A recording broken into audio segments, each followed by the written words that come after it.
Assalamualaikum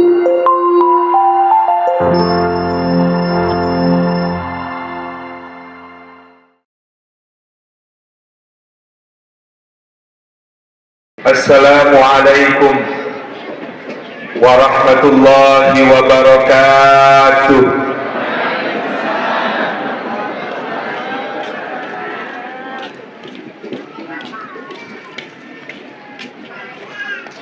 Alhamdulillahi haqqa hamdi. Alhamdulillahi hamdan katsiran tayyiban mubarakan fihi. Nahmaduhu wa nasta'inuhu wa nastaghfiruhu wa nastahdihi wa natubu ilaihi wa la na'budu illa iyyahu wa natawakkalu alaihi. Allahumma fasalli wa sallim wa barik ala sayyidina Muhammadin wa ala alihi wa ala ashabihi wa dhurriyyatihi wa man sara ala nahjihi wa sanna bi sunnatihi wa ihtada bi hadihi wa da'a bi da'watihi ila yaumi liqa'i rabbih. Amma ba'du. Sadatul afadil hadratal mukarramin, para alim, para ulama, para asatid, para ustadzat, para masyayikh, para kiai, guru-guru umat, wabil khusus yang kita takzimi, kita hormati segenap pimpinan dan pengurus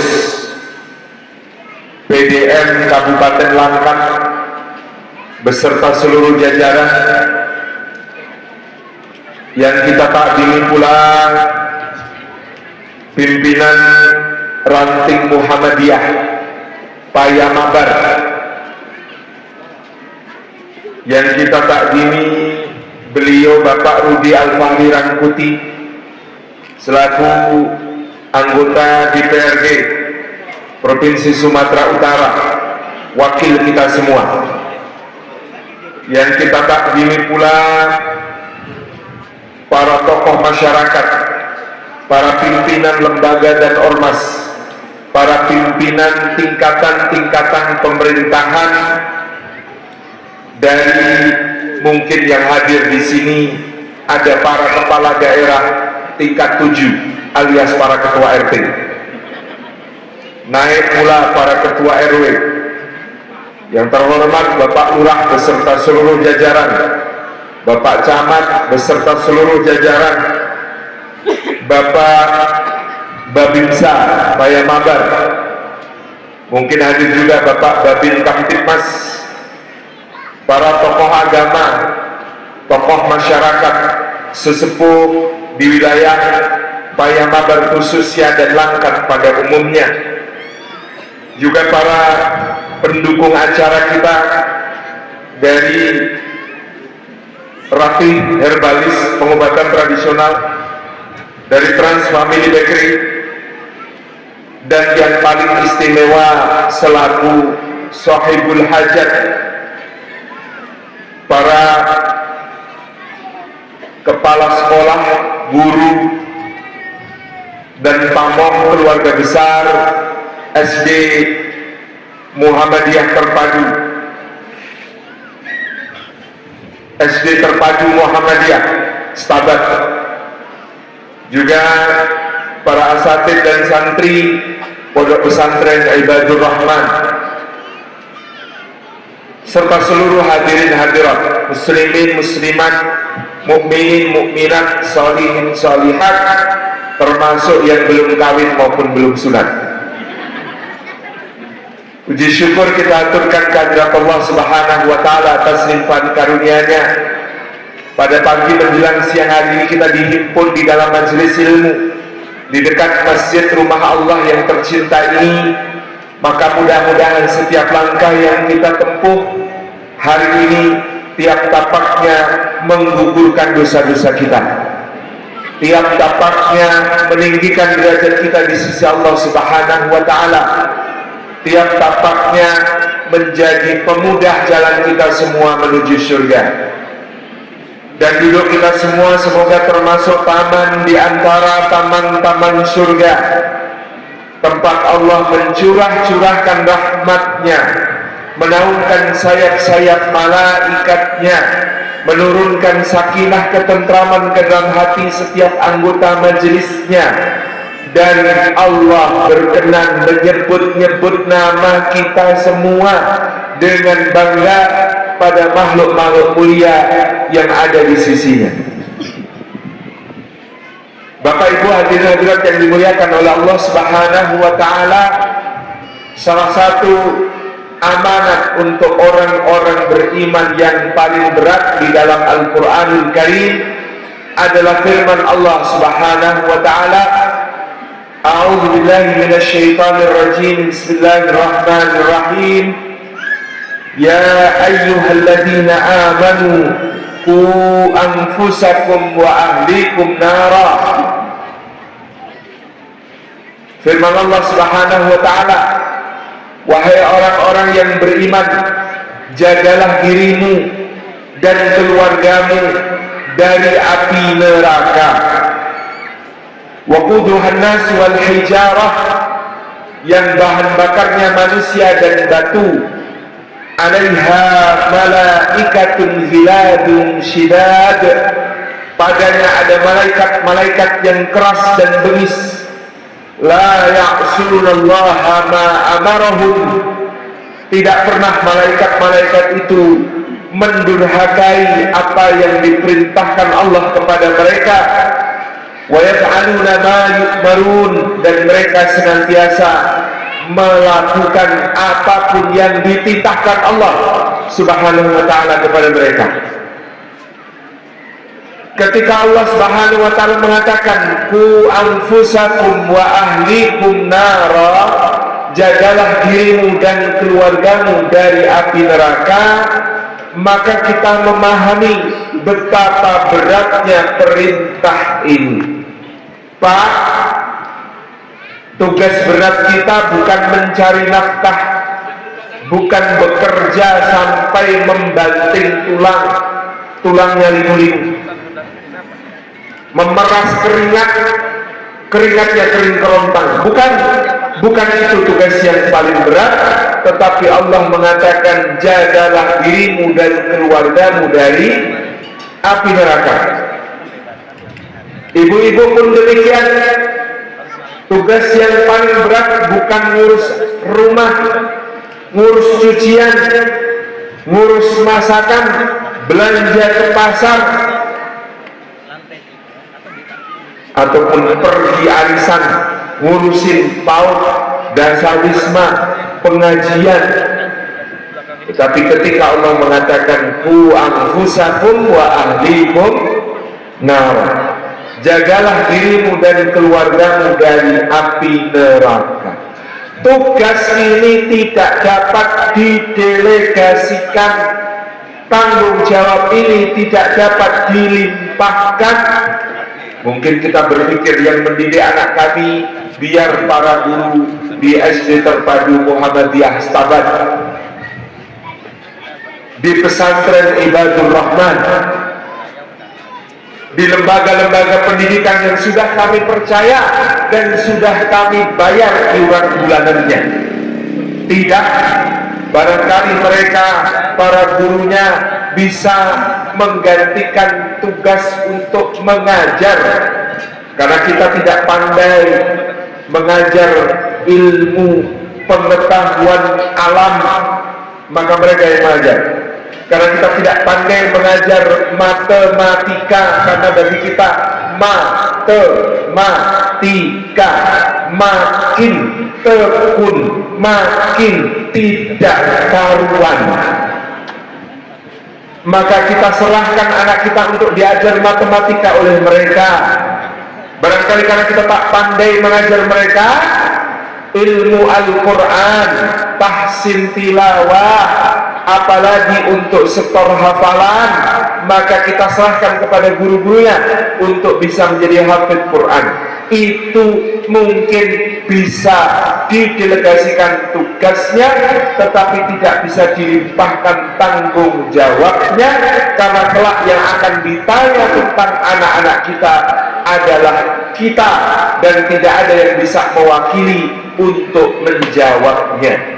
Ku anfusakum wa ahlikum nara, jagalah dirimu dan keluargamu dari api neraka.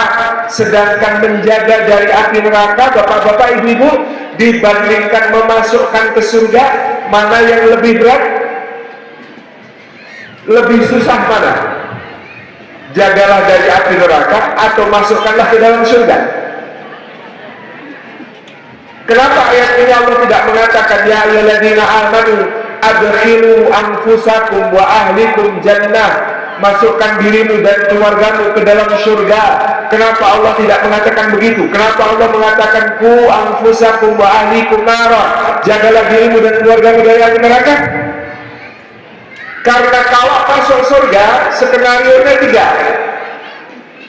Skenario pertama masuk surga tanpa hisab.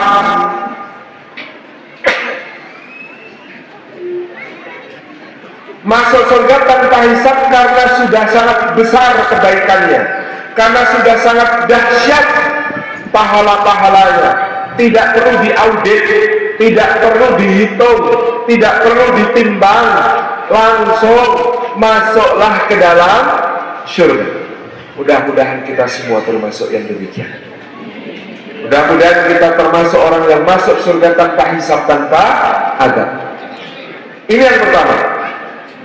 Skenario kedua masuk surga, dihisab amalnya, dihitung amal baik, dihitung amal buruk,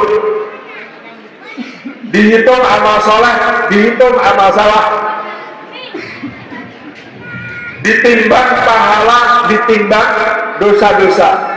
Ternyata amal solehnya lebih banyak, amal baiknya lebih besar, pahalanya lebih berat, maka yang ini pun langsung masuk surga. Ini yang kedua.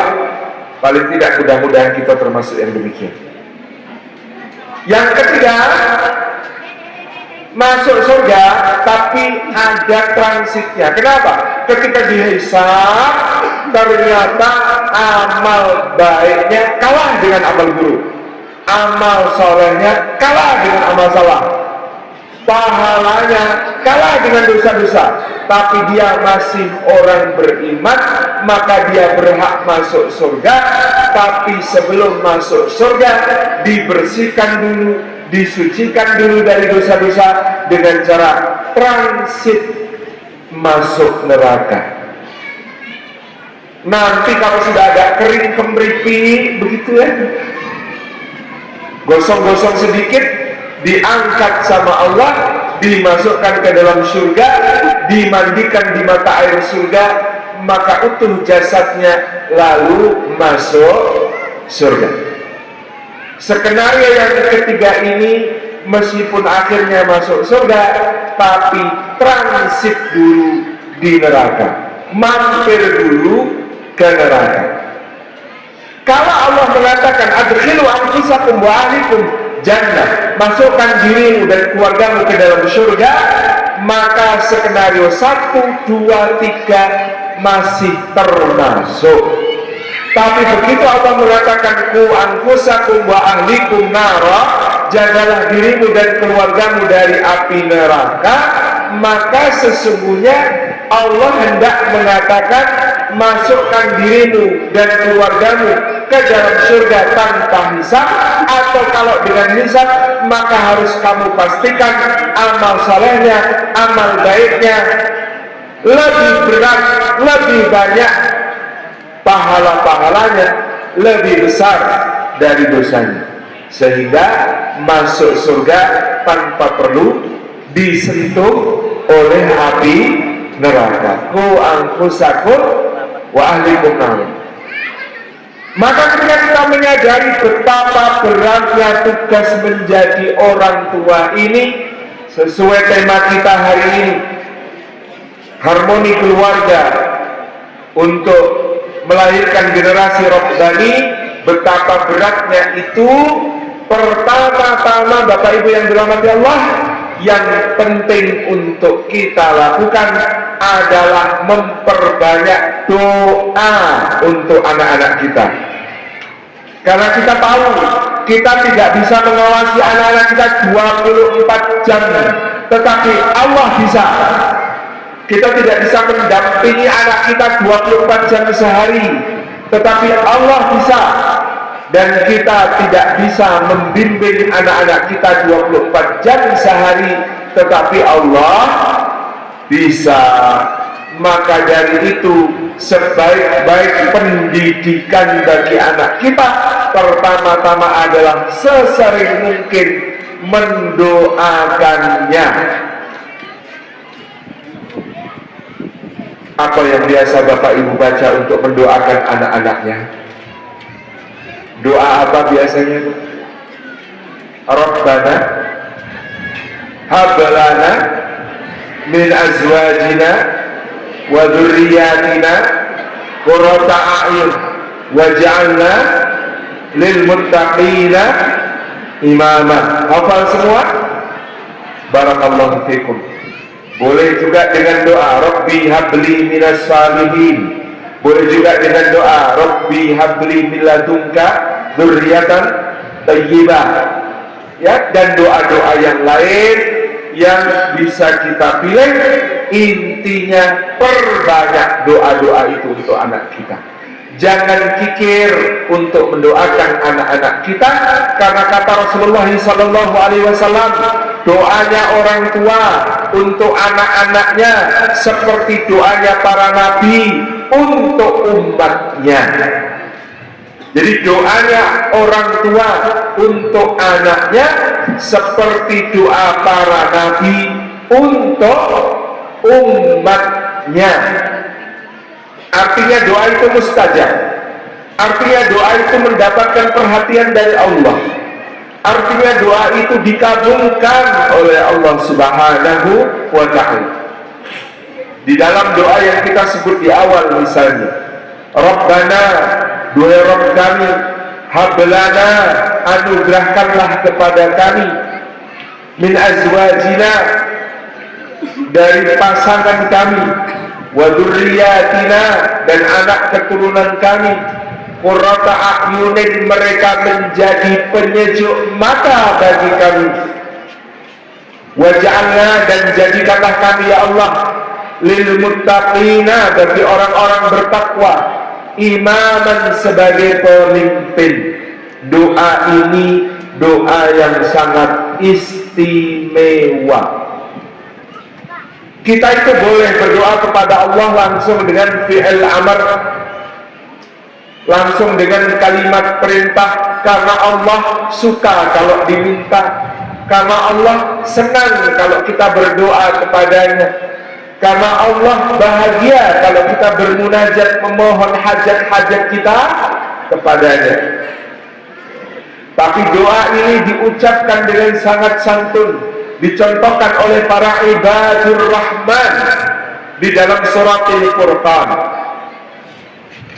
Rabbana, duhai Rabb kami, hablana, anugerahkanlah untuk kami, min azwajina, dari pasangan kami, wa dzurriyyatina, dan anak turun kami, mereka itu qurrata a'yunin, semoga menjadi penyejuk mata bagi kami.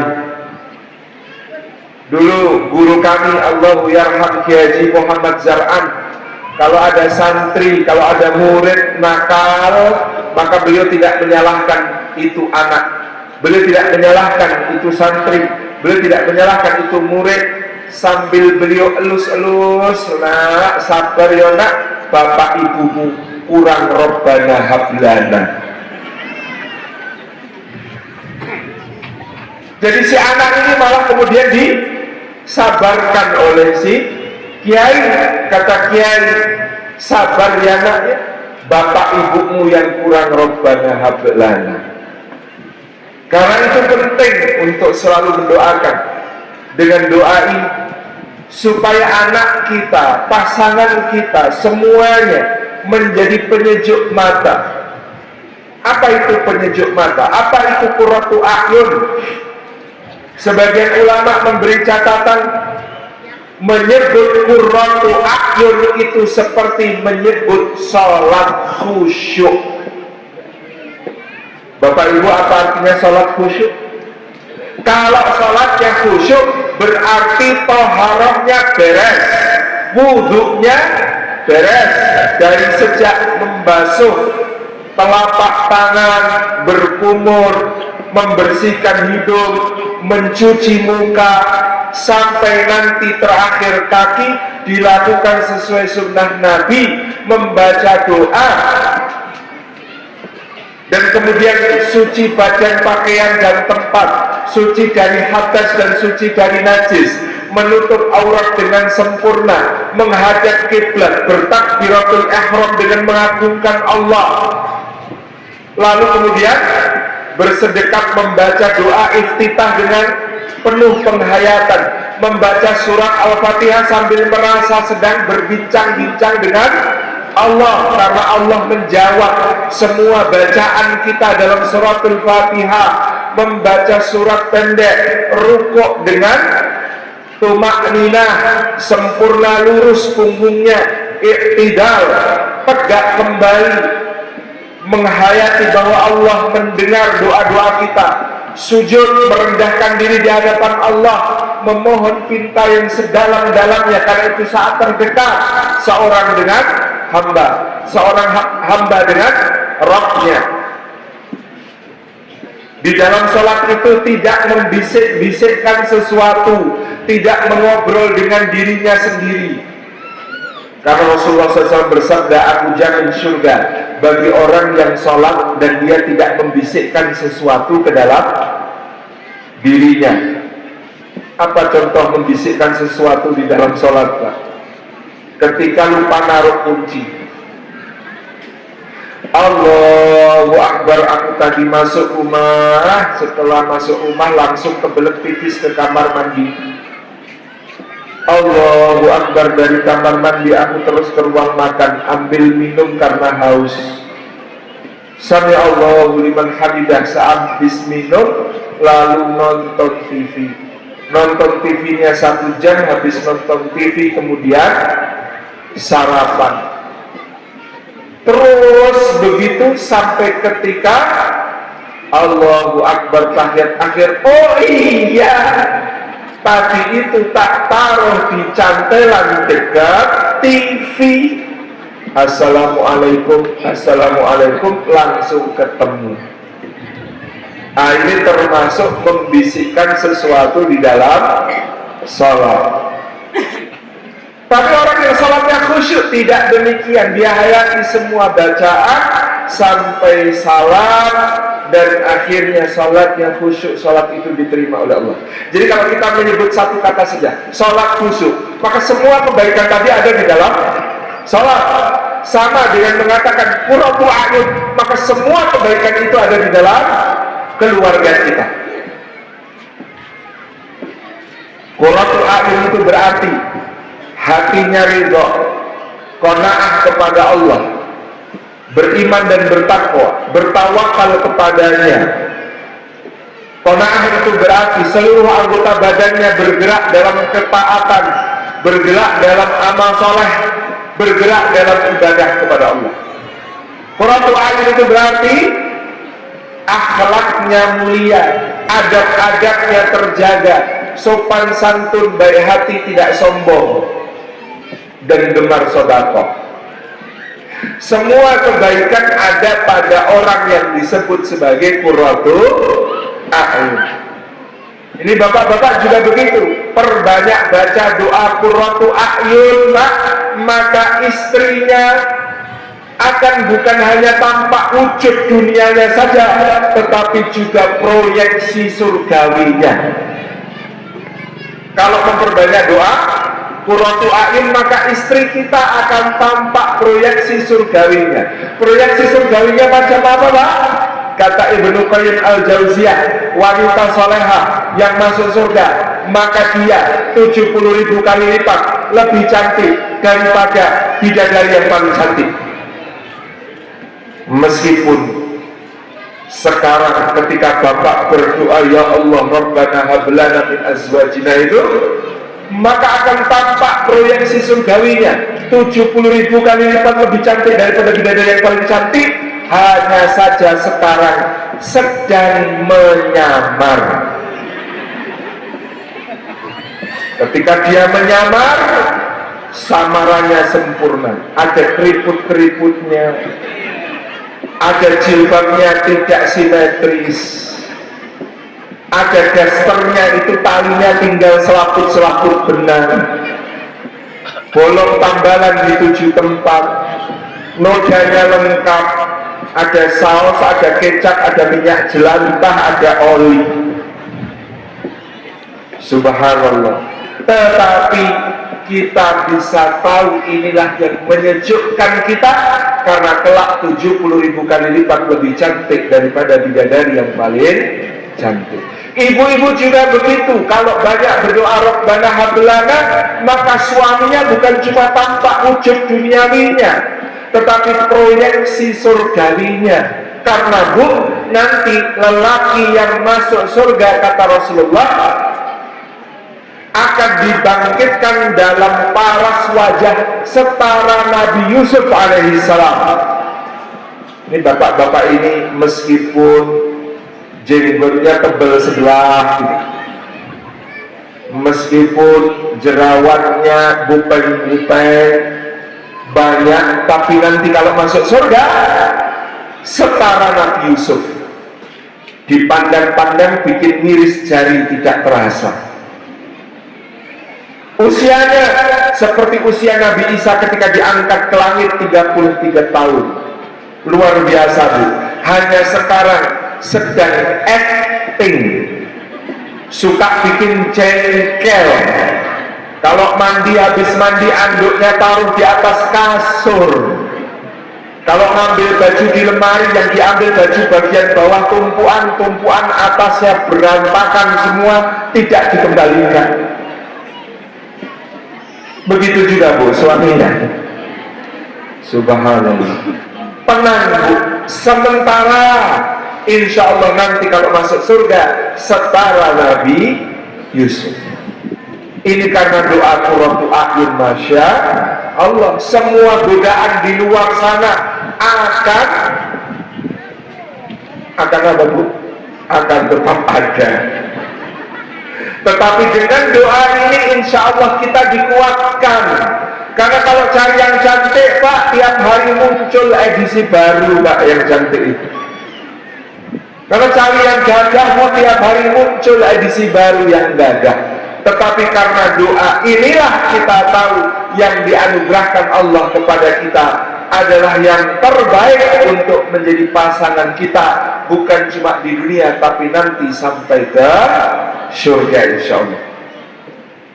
Almarhum Mas Pri GS, budayawan yang dulu tinggal di Semarang, cerita kepada saya ketika sama-sama acara tentang rumah tangga. Beliau berkata, lah iya toh Dek Salim, lah kalau pernikahan sudah berumur 35 tahun kayak saya, kata beliau, apa yang masih tersisa dari tampan dan cantik, Dek? Habis, Dek. Tapi inilah saatnya saya mencintai istri saya. Makanya, Dek, kalau dia itu lagi masak, Dek, di dapur, masaknya sambal belacan, sambal terasi, Dek. Itu pakai daster yang tambal-tambalan yang warnanya sudah tidak jelas lagi itu warna apa sebelumnya. Itu kemudian dia pakai roll rambut, keringatnya bercucuran, lalu asap dari masakannya yaitu sambal terasi yang smell like hell, taste like heaven. Baunya kayak neraka, rasanya kayak surga itu asapnya berkepul-kepul menyatu dengan keringatnya di antara celah-celah rambutnya itu. Dalam keadaan dia masih banyak kotoran matanya, wong belum mandi pagi-pagi, maka saat itu, Dek, saya peluk dia dari belakang, saya cium sehot mungkin. Maka kata Mas Pri, Istri saya akan menyikut perut saya sambil berkata, apa sih? Maka pada saat itulah saya ungkapkan cinta saya kepadanya. Saya katakan, Bu, memelukmu, menciummu saat kamu rapi, wangi, muda, cantik, biasa Bu. Menciummu, memelukmu di saat seperti inilah yang disebut sebagai jihad akbar.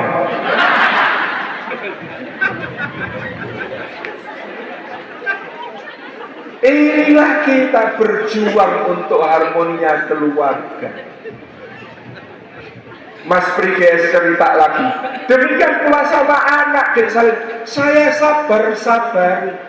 Saya kalau bangunkan dia sholat subuh, pada waktu itu dia sudah SMP mau SMA, susahnya luar biasa. Saya ajak sholat berjamaah ke masjid, susahnya luar biasa.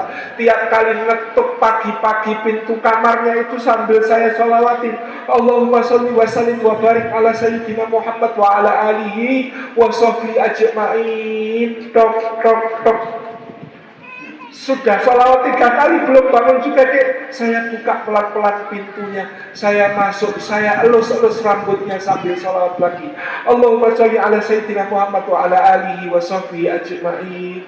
Terus begitu Dek, gak tangi-tangi, gak bangun-bangun, saya pijit-pijit kakinya. Masih belum bangun juga. Akhirnya saya ambil air, saya basahi telapak tangan saya sapukan ke mukanya tangan saya yang basah itu. Dia bangun, refleks sesuai latihan bela dirinya, saya kena tonjok muka. Tapi nggak apa-apa, saya tangkap tangannya, kemudian saya peluk, saya katakan, ayo nak sholat subuh. Setelah 6 bulan berjuang seperti itu Dek, alhamdulillah anak saya rutin subuh di masjid meskipun sering masbuk. Tetapi suatu hari Dek, terjadilah apa yang harus terjadi. Saya pulang dari acara di luar kota, sampai rumah sudah 2:30, kecapean luar biasa, tertidur di ruang tamu. Maka ternyata ketika adzan subuh berkumandang, anak saya itu membangunkan saya Dek, membangunkan saya pakai kaki. Tabarakallah, sesuatu yang memang harus kita perjuangkan sambil terus berdoa di rumah kita. Harmoni yang indah, sama-sama taat kepada Allah, sama-sama di dalam amal soleh kepada Allah, sama-sama dalam niat ibadah untuk menggapai surga Allah. Rabbana hablana min azwajina wa dzurriyyatina qurrata a'yun. Nah, yang kedua ini, bagian kedua dari doa ini lebih dahsyat lagi. Karena doa ini bukan sembarang doa. Doa ini doa yang core of the core, intinya inti. Biasanya kita itu diajari doa sama Allah itu, doanya itu tawadhu, rendah hati. Misalnya, waja'alna minat tawabin, waja'alna minal mutatahhirin, waj'alna min ibadikas sholihin. Misalnya begitu. Ya Allah, jadikan kami termasuk satu di antara banyak orang yang bertobat, termasuk satu di antara banyak orang yang mensucikan diri, termasuk satu di antara banyak orang yang adalah hamba-hambamu yang soleh. Anehnya doa Rabbana hablana tadi bukan waj'alna minal muttaqin, tapi waj'alna lil muttaqina imama. Istimewa. Bukan jadikan kami termasuk di antara orang-orang bertakwa, tapi jadikan kami sebagai imam, sebagai pemimpinnya orang bertakwa. Masya Allah. Maka seluruh keluarga kita ini, kita ingin menjadikan mereka bertakwa, dan kita menjadi pemimpin orang bertakwa, karena takwa adalah nilai yang paling kokoh untuk membawa semua keluarga kita ini kelak di surga Allah. Takwa itu apa? Hati-hati. Pertama-tama di antara semua makna takwa adalah hati-hati. Maka siapa yang ingin mendapatkan anak yang soleh, berbakti, dulu para ulama menceritakan contoh bagaimana mereka sangat hati-hati dalam soal apa yang masuk ke dalam perutnya mereka. Halal haramnya, thayyib khabithnya dijaga betul. Ada satu cerita yang sebagian ulama meriwayatkannya sebagai cerita dari orang tua Imam Asy-Syafi'i, yang lainnya menceritakan sebagai kisah dari orang tuanya Imam Abu Hanifah. Ceritanya ada seorang pemuda sedang menyeberangi sungai dalam keadaan perutnya lapar, perutnya kosong karena perjalanan jauh. Di air sungai yang mengalir itu ada sebuah delima mengambang, terhanyut. Karena lapar, dia refleks mengambil delima itu, dibuka lalu dimakan. Baru satu gigit sadarlah dia, loh ini delimanya siapa kok saya main makan saja? Jangan-jangan ini tidak halal untuk saya. Saya harus minta izin kepada pemilik pohon delima ini. Maka disusurinya sungai itu ke arah hulu. Sedikit demi sedikit dia cari-cari adakah pohon delima yang cabangnya ke arah sungai, sehingga mungkin buahnya jatuh lalu hanyut. Ketemu pohon itu ada di dekat sebuah rumah. Maka dia ketuk pintu rumah, dia ucapkan salam, dan disambutlah ucapan salam itu. Dipersilakan dia duduk, lalu dia jelaskan apa hajatnya. Saya terlanjur menggigit delima ini, padahal saya tidak tahu apakah dia halal atau tidak. Dan saya lihat pohon delimanya ada di rumah tuan, maka mohon izin, saya ingin Anda halalkan untuk saya gigitan yang tadi sudah saya lakukan. Saya makan delima dari pohon tuan. Sang pemilik pohon delima melihat anak muda ini, tentu anak muda istimewa. Kok ya masih dipikirkan, sudah terlanjur digigit, dicari halalnya, kan berarti pemuda istimewa. Maka si pemilik pohon mengatakan, kalau begitu saya akan halalkan itu untuk Anda. Syaratnya satu, Anda harus menikahi putri saya. Apa masalahnya menikahi putrinya? Tapi putri saya ini, kata si pemilik pohon delima, dia buta, tuli, bisu, lumpuh. Coba bayangkan ujiannya orang. Cuma mau minta halalnya pohon delima, suruh ngawinin anaknya yang buta, bisu, tuli, lumpuh. Kalau kita mungkin nyerah, ya udah Pak, nggak halal nggak apa-apa. Mosok cuma minta halalnya delima, tebusannya harus ngawinin anak yang cacat super, bukan cuma double tapi quadruple cacatnya. Sudah tunanetra, tunarungu, tunawicara, nggak bisa jalan pula.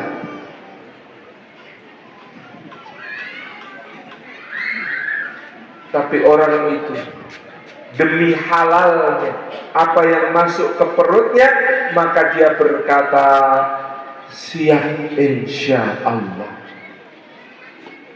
Ijab kabul terlaksana, dia kemudian menemui istrinya seperti yang diceritakan tadi, buta, bisu, tuli, lumpuh. Ternyata setelah dilihat-lihat sempurna, cantik, tidak buta, tidak tuli, tidak bisu, tidak lumpuh. Dia tanya sama si bapak, kata tuan dia bisu, tuli, buta, lumpuh. Ini enggak. Maksudku dia buta, dia tidak pernah melihat perkara yang diharamkan Allah. Maksudnya dia bisu, dia tidak pernah mengatakan hal-hal yang tidak diridhai Allah. Tidak pernah berdusta, tidak pernah bergunjing. tidak pernah ngomong kotor.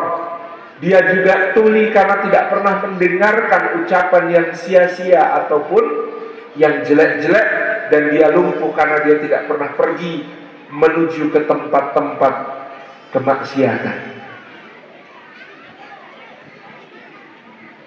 Ketika seorang mencari halal, berhati-hati, bertakwa, maka Allah anugerahkan kepadanya rizki dari arah yang tidak disangka-sangka.